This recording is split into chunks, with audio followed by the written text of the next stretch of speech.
So let's look at how to add 3 and 4/5 plus 2 and 3/5. We're going to do this using an arrow strategy, which is going to help us get to friendlier numbers. So we're going to start by adding our wholes. So we've got 3 and 2 as our wholes. So we're going to do 3 plus 2. 3 plus 2 is 5. Now I had 3 and 4/5. I didn't do anything to the fractions, so I still have 4/5. So I've got 5 and 4/5.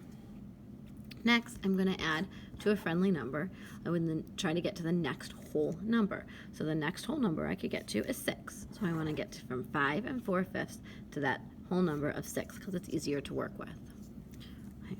So far, I have taken this 2 and 3/5 and I decompose this into 2 and 3/5. And I use the 2 right there.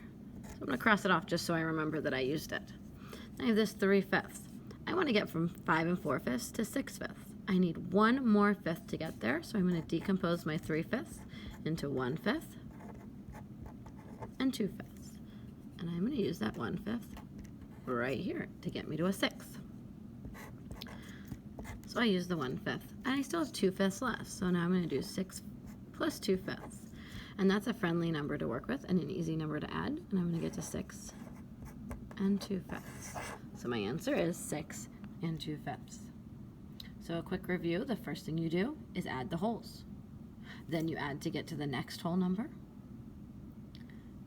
And then you add the remaining piece left over. We can do that by decomposing one of our add-ins into numbers that will help us get to friendly pieces. Now sometimes when I add my fractional piece, I might not make it to another whole number, and that's okay as well. If I don't make it to a next whole number, then I can just add whatever remaining fraction I have left.